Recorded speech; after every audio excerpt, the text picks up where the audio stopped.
अस्सलाम वालेकुम स्टूडेंट्स। आज हमारा फर्स्ट लेक्चर है केमिस्ट्री का, फर्स्ट ईयर केमिस्ट्री का, न्यू बुक से रिलेटेड। अच्छा, इस चैप्टर में ज़्यादातर न्यूमेरिकल्स ही इंपॉर्टेंट हैं, लेकिन मोल क्या होता है, एवोगाड्रो नंबर क्या होता है और जो जो इसमें बेसिक डेफिनेशंस हैं वो मैं आपसे जिक्र करती रहूँगी। सबसे पहले तो इस चैप्टर का नाम है स्टोकियोमेट्री। स्टोकियोमेट्री में हम क्या पढ़ते हैं कि हमें कौन सी मिकदार कितनी रिक्वायर्ड है एक रिएक्शन को मुकम्मल होने के लिए। मतलब हम डिफरेंट मास, इस तरह समझ लें आप इसको। स्टोकियोमेट्री एक रिलेशनशिप है बिटवीन रिएक्टेंट एंड प्रोडक्ट। मतलब इतने क्वांटिटी जो है वो रिएक्टेंट की यूज हो रही है, इतना क्वांटिटी ऑफ रिएक्टेंट जो है प्रोडक्ट बन रहा है, इस तरह का रिलेशनशिप जो कहलाता है वो स्टोकियोमेट्री कहलाता है। सही है। जब मैं लेक्चर्स, अगर मुझे टाइम मिला उस पर वीडियो बनाने के लिए कॉन्सेप्ट पर, तो मैं ज़रूर इसको और डिटेल में बताऊंगी। दूसरी बात है number of moles. Number of mole क्या होते हैं आपके पास?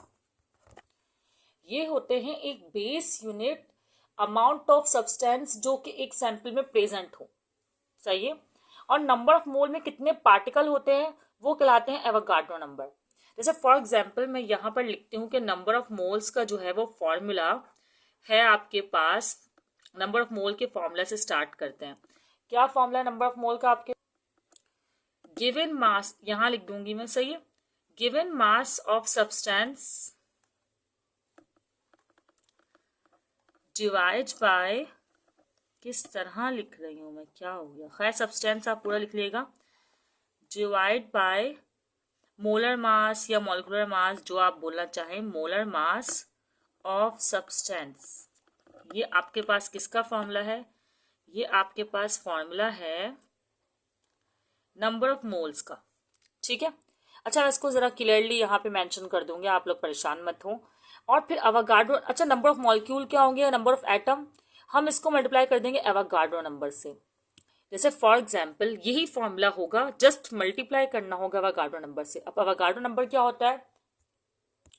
एवोगाड्रो नंबर जो है, एवोगाड्रो नंबर का सिंबल होता है ये, ठीक है, Na। और एवोगाड्रो नंबर जो है बेसिकली 6.02 एक्सपोनेंशियल 23 होता है। और इसका मतलब है कि number of units in one mole, number of units in one mole, समझो कि वन मोल के लिए है 6.02 एक्सपोनेंशियल 23। अब यही अगर 2 मोल के लिए होगा तो मल्टीप्लाई कर देंगे 2 से, और 3 मोल के लिए होगा तो मल्टीप्लाई कर देंगे 3 से। जो ये नंबर ऑफ यूनिट्स है ना, ये होते हैं आयन, एटम और मॉलिक्यूल्स। ठीक है। अब अगर मैं एक मोल की बात करूं तो एक मोल में 6.02 एक्सपोनेंशियल 23 एटम्स हैं, या मॉलिक्यूल्स हैं, या आयन्स हैं। ठीक है स्टूडेंट्स, चलें पहला पार्ट स्टार्ट करते हैं। तो स्टूडेंट्स, हमारी पहली एग्जाम्पल जो है एग्जाम्पल 1.1, उसमें हमें 25.5 ग्राम ऑफ सोडियम मेटल लिखा हुआ था। मैंने इसको सिंबल में रिप्रेजेंट कर दिया है। कहा हुआ है कि इसके नंबर ऑफ मोल मालूम करें। इसको इंटर कन्वर्जन में कहते हैं ग्राम से मोल में आए। ग्राम से क्या है? ग्राम, देखिए हम कोई चीज़ ग्राम में भी तो ले सकते हैं ना, और मोल में भी ले सकते हैं। जैसे मैं एक्सपेरिमेंट कर रही हूँ केमिकल का, मुझे किसी ने कहा कि 25.5 ग्राम ले लें सोडियम, या वो मोल में भी कह सकते हैं, हम वो कन्वर्ट करके ले लेंगे। ठीक है। अच्छा, अब कन्वर्जन किस तरह होगा कि ये हमारे पास फॉर्मूला है, लेकिन पहले हम डाटा बनाएंगे। डाटा क्या दिया हुआ है हमें? नंबर ऑफ मोल्स तो हमें रिक्वायर्ड है, तो मैंने लिख दिया भाई नंबर ऑफ मोल्स जो है वो रिक्वायर्ड है is equal to question mark. और 25.5 ग्राम ऑफ सोडियम मेटल का मास दिया हुआ है, तो मास ऑफ सोडियम मेटल कितना दिया हुआ है भाई हमें? 25.5 ग्राम। मैंने जल्दी से लिख दिया। उसके बाद कह रहे हैं कि नंबर ऑफ मोल मालूम कर। अब नंबर ऑफ मोल का फॉर्मूला तो है ये। नंबर ऑफ मोल का फॉर्मूला मैं दोबारा लिख देती हूँ, मैंने कुछ जगह छोड़ी है, इसकी वजह है। नंबर ऑफ मोल बराबर किसके होता है भाई? भाई गिवन मास, सही है, गिवन मास ऑफ सब्सटेंस है ना, गिवन मास ऑफ सब्सटेंस है। तो आप लोग क्या करें, अब सब्सटेंस लिखें, सब्सटेंस का नाम आपको पता है सोडियम, तो आप लोग सोडियम लिखते हैं। इसी तरह मोलर मास ऑफ सोडियम, अब मोलर मास ऑफ सोडियम तो हमें गिवन नहीं है ना, तो मोलर मास ऑफ सोडियम जो है वो हमें याद होना चाहिए। वो होता है, सोडियम एक मेटल है, तो मोलर मास ऑफ सोडियम आएगा आपके पास 23। जैसे ऑक्सीजन का 16 होता है, जैसे कार्बन का 12 होता है, बिल्कुल इसी तरह यहाँ मोलर मास वर्ड ही नहीं यूज करना चाहिए था, एटॉमिक मास यूज करना चाहिए था। क्या वर्ड यूज करना चाहिए था इन्हें? एटॉमिक मास, लेकिन बुक में मोलर मास यूज हुआ था। हम एटॉमिक मास भी लिख सकते हैं क्योंकि ये तो एक एटम है, ये एक मॉलिक्यूल छोड़ना। अब मॉलिक्यूल और एटम क्या होते हैं इसको भी मैं एक मिनट बताती हूँ आपको। ठीक है। मोलर मास ऑफ सोडियम है 23 ग्राम पर मोल, मतलब एक मोल में 23 ग्राम है, तो 2 में मल्टीप्लाई कर दें, 3 में मल्टीप्लाई कर दें, इस तरह की चीज़ें होती हैं। अच्छा, अब क्या है, मैं बता रही थी कि मॉलिक्यूल एटम में फर्क। जैसे ये जो चीज़ है ना, सोडियम सिंगल जो पाया जाता है, ये कहलाते हैं एटम। इसी तरह अगर मैं कार्बन डाइऑक्साइड की बात करूं जिसमें एक से ज्यादा एटम्स हों, तो वो कहलाता है मॉलिक्यूल। ठीक है, मैं यहाँ लिख देती हूँ। अब जो है, हम सोडियम के एटॉमिक मास को एटॉमिक मास भी कह सकते हैं और मोलर मास भी कह सकते हैं। इस तरह इसके मॉलिक्यूलर मास भी कह सकते हैं और मोलर मास भी कह सकते हैं। चलें भाई, अब मालूम करते हैं गिवन मास ऑफ सोडियम कितना है हमारे पास, 25.5 ग्राम और 23 ग्राम पर मोल। अच्छा, इस मोल को मैं मोल इन्वर्स करके भी लिख सकती हूँ। वजह यह है कि पर मोल है, फिर डिवाइड मुझे यूनिट समझाना मुश्किल हो जाएगा। आपको पता है मोल पॉजिटिव है, +1 पावर है, तो अगर ऊपर ले जाएंगे तो -1 पावर हो जाएगी। अब इनको करें डिवाइड, तो आपके पास आंसर आएगा 1.11 मोल। यही आंसर आएगा ना। अच्छा, मोल क्यों आया बता दूं, ग्राम से ग्राम कैंसिल, और ये मोल इनवर्स ऊपर गया तो पॉजिटिव का हो गया। ओके। अच्छा, अब क्या करना है आपको, नेक्स्ट पार्ट करना है, इजीली समझ में आ गया होगा ये। अच्छा, हेडिंग डाल दीजिएगा आप लोग, ये था आपका डाटा, सही, और ये क्या है, सॉल्यूशन। या आप लोग चाहे तो पहले फॉर्मूला की हेडिंग और फिर सॉल्यूशन की हेडिंग पर आप लोग डाल सकते हैं। ठीक है, अब इसका ये हमारे पास सेकंड एग्जाम्पल है और हम बना रहे हैं इसका डाटा, सही। अच्छा, एग्जाम्पल में कह रहे हैं कि भाई कैलकुलेट करें mass of 3.25 moles of water. इस बार आपको मोल्स गिवन है, मतलब नंबर ऑफ मोल्स आपको गिवन दिए हुए, तो आपको जो इंटर कन्वर्जन करना है वो मोल से मास में करना है। मोल्स ऑफ किसके दिए हुए, वाटर, वाटर मतलब H2O, सही है, इज इक्वल टू 3.25, सही है। और क्या कह रहे हैं, कैलकुलेट करें मास। ठीक है, मास ऑफ वाटर आपको करना है calculate. Okay, mass of water हम कैलकुलेट कर लेंगे, सही। अच्छा, आपको पता है मोलर मास ऑफ H2O आपको खुद लिखना होगा, मोलर मास ऑफ H2O। अच्छा, कैसे निकालते हैं मोलर मास ऑफ H2O, आपके पास कितने एलिमेंट है, 2, H और O, सही है। अब H कितना आपके पास, 2, और O कितना आपके पास, 1। H का जो एटॉमिक मास होता है वो होता है 1, और O का जो एटॉमिक मास होता है वो होता है 16। ठीक है, तो 2 1 ज़ा 2, 1 16 ज़ा 16, और 16 और 2 को फिर आप यहाँ ऐड कर दें, तो ये हो जाएगा H2O का मोलर मास। इजी है ये। चलें अब करते हैं सॉल्यूशन। अब फॉर्मूला तो हमारे पास नंबर ऑफ मोल का एक ही है, थैंक गॉड, उसी को ड्राइव करना होगा। सही, ड्राइव करें या याद रखें एक ही बात है, नंबर ऑफ मोल है ये क्या होगा, आपको ये निकालना है ना गिवन मास, तो ये यहाँ डिवाइड में, तो यहाँ देखिएगा हो जाएगा मल्टीप्लाई। इसका मतलब अगर आपको मास ऑफ H2O डिटरमाइन करना है, सही है, यहाँ लिखा, और molar mass multiply by number of mole, number of mole multiply by molar mass of, molar mass लिख दो या H2O लिख दो, number of mole of H2O लिख दो, एक ही बात है, सही है। अब नंबर ऑफ मोल हमें कितने दिए हैं भाई, 3.25, और मोलर मास कितना दिया हुआ हमें, 18। यहाँ तो जगह है तो मैं यहाँ आया ऑफ H2O लिख देती हूँ, सही है। ओके, अब ये कितना दिया हुआ आपको, 18। अब आपको बस क्या करना है, सिंपली इनको मल्टीप्लाई करना है। मल्टीप्लाई के बाद आंसर आ रहा है आपके पास 58.5 ग्राम। ठीक है, ये कैसे आ रहा है भाई, ये है आपके पास, ये जो 3.25 ना ये मोल था, और ये जो आपके पास आया है ना, ये मैं यहाँ यूनिट लिखना भूल गई, ये है ग्राम पर मोल। तो अब ऐसा है कि ये सपोज करें मोल है और ये है ग्राम पर मोल, तो मोल से मोल कैंसिल, यहाँ ग्राम आ गया। ठीक है, ये आपका आ गया आंसर। अब हम जल्दी से नेक्स्ट एग्जाम्पल करते हैं स्टूडेंट्स। अब आपके पास एग्जाम्पल 1.3। अच्छा, एग्जाम्पल 1.3 में आपको नंबर ऑफ मॉलिक्यूल्स निकालना है, जबकि अभी आपने नंबर ऑफ मोल निकालना सीखा है, और मतलब मोल टू मास और मास टू मोल कन्वर्जन आप लोगों ने सीख लिया है। अब नंबर ऑफ मॉलिक्यूल्स निकालना है, तो ये कोई इतना बिग डील नहीं है। आपको बस करना ये है कि जो जैसे आप लोग ये देखेंगे, आपका फॉर्मूला था ना नंबर ऑफ मोल निकालने का, यही फॉर्मूला रख के मल्टीप्लाई करवा दें एवोगाड्रो नंबर से। एक तरीका तो ये है, ये आप लोग कर सकते हैं, आप लोग कर लीजिएगा। देखें मास दिया हुआ है आपको, है ना, और मोलर मास निकालना तो अभी मैं दोबारा सिखा रही हूँ, और फिर वो डिवाइड करके मल्टीप्लाई करेंगे एवोगाड्रो नंबर से, तो आपका आंसर आ जाएगा। लेकिन यहाँ बुक में इन्होंने यूनिटरी मेथड यूज़ किया है, तो मैं सोच रही हूँ कि मैंने आपको सिखाया नहीं है, तो मैं आपको वो सिखा देती हूँ। फॉर्मूला लगाना तो आप लोग को आता है। चलिए स्टार्ट करते हैं।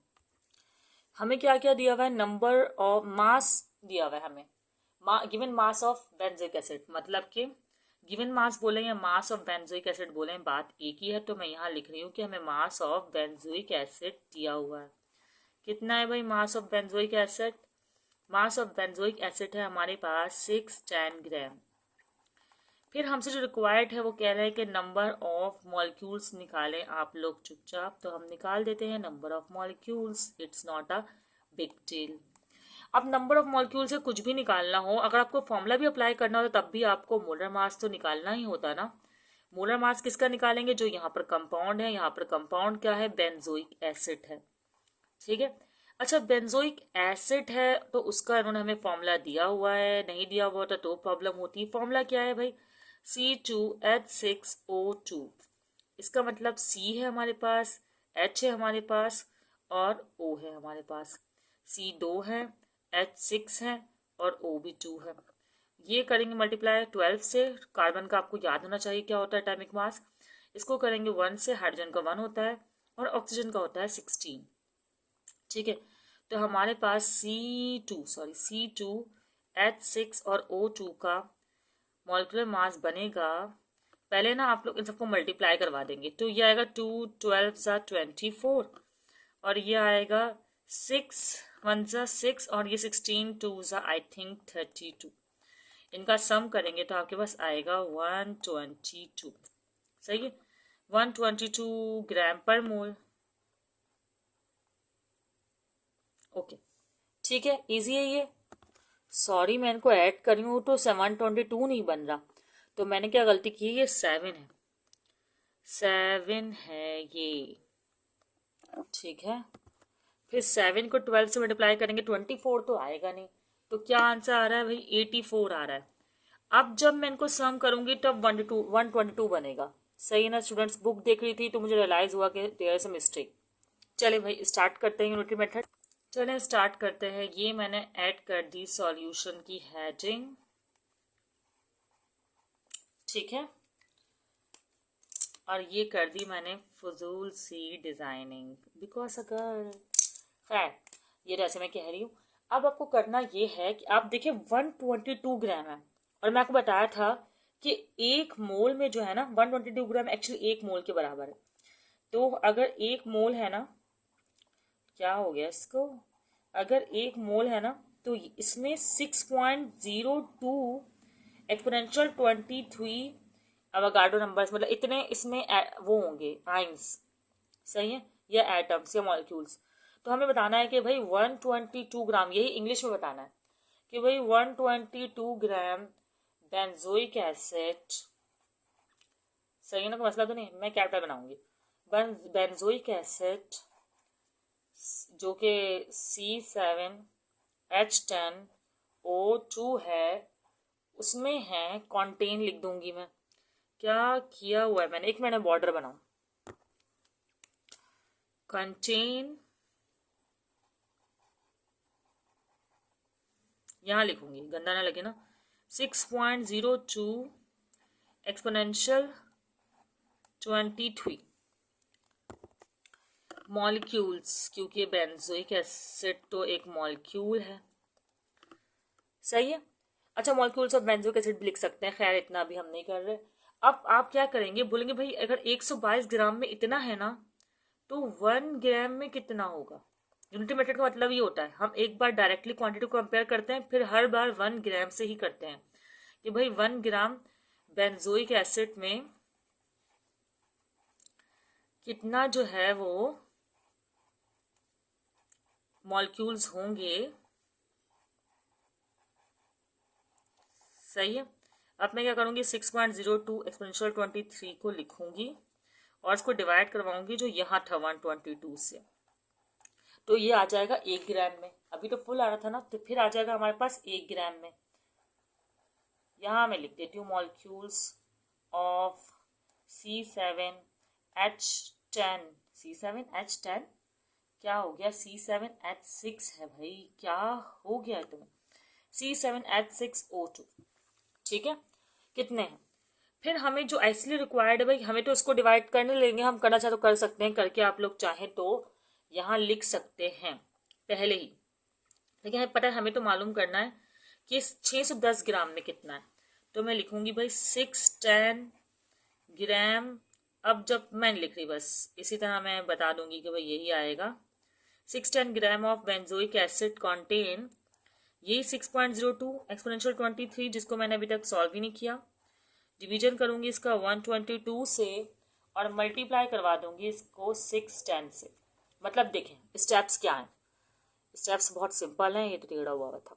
स्टेप बहुत सिंपल है भाई। आपने 122 ग्राम जब का मोलर मास आया है, उसके सामने पहले अवोगाड्रो नंबर को रखना है। फिर आपको 1 ग्राम के लेकर निकालना है, तो 122 को डिवाइड कर देना है, तो आ जाएगा 1 ग्राम के लिए। लेकिन आपका रिक्वायर्ड तो 1 ग्राम के लिए नहीं है, ना ही 122 ग्राम के लिए है, वो तो है 610 ग्राम के लिए। तो जो आपका 1 ग्राम का आएगा उसे आपको 610 से मल्टीप्लाई कर देना है। अगर नहीं समझ में आएगा तो 1-2 एग्जाम्पल सॉल्व करवा दूंगी। जब हम ये सब इनको डिवाइड करेंगे, हम कैलकुलेटर से और फिर मल्टीप्लाई करवाएंगे 610 से, तो हमारा आंसर आएगा 30.1 exponential 23 molecules of benzoic acid. Okay, तो ये है यूनिटरी मेथड। जैसे कि इसकी मिसाल इस तरह दे सकती हूँ कि मुझे ना 10 टॉफी खरीदी मैंने 50 रुपए की। अब 50 रुपए की 10 टॉफी खरीदी ना, तो मुझे 1 रुपए की चाहिए, कितने खरीदी? तो 50 को 10 रुपए से डिवाइड कर दूंगी, तो एक टॉफी की प्राइस आ जाएगी 10 से डिवाइड कर दूंगी। जो एक टॉफी की प्राइस आएगी, तो मुझे 20 खरीदनी होगी तो मैं 20 से मल्टीप्लाई कर दूंगी, या 200 खरीदनी होगी तो 200 से मल्टीप्लाई कर दूंगी। यही एक तरीका होता है। फिर अब भी समझ में नहीं आया तो कोशिश करूंगी दोबारा करवा दूँ। वैसे हमारे पास और भी एग्जाम्पल यूनिटरी मेथड की हैं, तो हम वो करके ट्राई कर लेते हैं। अच्छा, ये जो पार्ट है इसमें कह रहे हैं कि कैलकुलेट करें मास ऑफ 4.39। इस बार हमें मास मालूम करना है। पहले तो हम बना देते हैं डाटा। हमें मालूम क्या करना है? हमें मालूम करना है मास ऑफ गोल्ड। ये मैं किससे लिख रही हूँ? Mass of gold. ठीक है, मैंने लिख दिया भाई, मास ऑफ गोल्ड मालूम करना है, आपका एहसान। और हमें मोलर मास गिवन है। चलें, नहीं मोलर मास गिवन है और नंबर ऑफ एटम भी गिवन है। चले भाई, पहले तो मैं लिख रही हूँ भाई molar mass of gold. Gold का हमारा बस मास वैसे याद भी नहीं होता। अच्छा हुआ इन्होंने गिवन कर दिया, सही है। और आपको एटम गिवन है, देखिए लिखा हुआ 4.39 एटम। चलो भाई, नंबर ऑफ एटम गिवन है, जो कि कितने हैं? 4.39। नंबर ऑफ एटम और नंबर ऑफ मॉलिक्यूल का यूनिट नहीं होता। और या फिर आप इससे लिख सकते हैं कि 4.39। अच्छा, मैंने गलत लिखा है, एक्सपोनेंशियल 24 भी है, तो मुझे यहाँ मेंशन करना चाहिए एक्सपोनेंशियल 24। नज़र तो आ नहीं रहा होगा। चलें, यहाँ तो नज़र आ रहा है ना आपको 4.39 एक्सपोनेंशियल 24। ओके, सवाल में ये है। अब मालूम करना है मास ऑफ गोल्ड। तो अच्छा, मास ऑफ गोल्ड निकाला तो फॉर्मूला भी आपके पास, आप लोग फॉर्मूले से डायरेक्ट कर सकते हैं। फॉर्मूला क्या है? मैं यहाँ साइड में लिख देती हूँ, बल्कि साइड में नहीं, यहीं लिख रही हूँ। अगर आपको अप्लाई करना हो, नंबर ऑफ एटम की बात हो रही है, तो नंबर ऑफ एटम्स आप लोग लिखेंगे। और एक तो ये कि भाई number of mole multiply by Avogadro number. Otherwise अगर आप नंबर ऑफ मोल नहीं निकालना चाहते, यहीं से करना चाहते हैं, तो आप करेंगे गिवन मास ऑफ गोल्ड या जो भी सब्सटेंस होगा उस वक्त। अभी यहाँ गोल्ड है तो मैं गोल्ड लिख रही हूँ, सही है। और डिवाइड करेंगे इसके मोलर मास से, वही मोलर मास ऑफ गोल्ड, और मल्टीप्लाई कर देंगे एवोगाड्रो नंबर से। अच्छा, हमें ये निकालना है, तो ये जो वैल्यू है यहाँ आके हो जाएगी मल्टीप्लाई, और ये डिवाइड, मतलब जो डिवाइड में है वो इजिकल टू के साइड मल्टीप्लाई, और जो मल्टीप्लाई में है वो इजिकल टू के साइड डिवाइड। ये आप लोग कर देगा, मैं यूनिटरी मेथड करवा रही हूँ आप लोग को। चलिए ठीक है स्टूडेंट्स, यूनिटरी मेथड अप्लाई करते हैं। देखें, आपको निकालना है मास, तो जो मास वाली साइड है, मतलब ग्राम वाली पर मोल, वो आप इस साइड रखेंगे। नंबर ऑफ एटम आपको गिवन है। अच्छा, आपको पहले लिखना है कि जो 1 मोल के होते हैं ना 6.02, आप बोलेंगे भाई 6.02 एक्सपोनेंशियल पावर 23 एटम में इतने जो है वो एटम ऑफ गोल्ड में जितना गिवन है उतना मास हमें गिवन होता है। ठीक है, कितना गिवन है भाई हमें? 197 ग्राम ऑफ गोल्ड। ओके, ये पर मोल है ना, तो 1 मोल का नंबर ऑफ एटम ये होते हैं, तो इसका मास ये होगा। अब कह रहे हैं वो, आप वो नहीं कह रहे, हम करेंगे 1 ग्राम में कितना होता है। हम बोलेंगे भाई 1 ग्राम, या 1 ग्राम नहीं, सॉरी, इस वक्त तो एटम है ना, एक एटम में ऑफ गोल्ड, साथ में आप चाहे तो सिंबल भी लिख दें, 197, और डिवाइड आप करेंगे इससे, जो यहाँ वैल्यू होती है यूनिटरी मेथड में, आप 1 ग्राम का अगर आपको एक आइटम का निकालना हो तो ऐसा ही करते हैं। सही है, फिर कहेंगे ग्राम ऑफ गोल्ड। ओके, अब जो रिक्वायर्ड है, मतलब जो वैल्यू सवाल में दी हुई है, हम उससे कर लेंगे। सवाल में क्या दिया हुआ? 4.39 एटम में कितना है, तो मैं लिखूंगी भाई 4.39 exponential 24 atom of gold contain फलाना ढिमकाना, खैर कंटेन नहीं लिख रही मैं, कंटेन बुक में भी तो नहीं लिखा हुआ, चलो लिख देते हैं, ये नहीं लिखते, खैर जगह नहीं है ना। 1.97 6.02 एक्सपोनेंशियल 23 और मल्टीप्लाई करवाते हैं इस वैल्यू से, तो क्या होगा? आपके पास रिक्वायर्ड नंबर ऑफ एटम में कितना मास है वो आ जाएगा। आप कैलकुलेटर लें, इसको इससे मल्टीप्लाई करें और इससे डिवाइड करें, या पहले डिवाइड करें फिर मल्टीप्लाई करें, कोई फर्क नहीं पड़ता, सेम आंसर आता है। तो आंसर आएगा आपके पास 14.365 ग्राम ऑफ गोल्ड। ओके, ये आपके पास मास आ गया जो उन्होंने मांगा था। ठीक है, चलें, ये वाला पार्ट हो गया। अब जल्दी से हम स्टार्ट कर देते हैं एग्जाम्पल 1.5। चलिए स्टूडेंट्स, स्टार्ट करते हैं एग्जाम्पल 1.5। इसमें कह रहे हैं calculate the number of moles. अच्छा, पहले तो मैं जल्दी से पहले अपना डाटा बना लूँ, फिर लिखती हूँ। नंबर ऑफ मोल्स हमें मालूम करने हैं, ठीक है, ओके।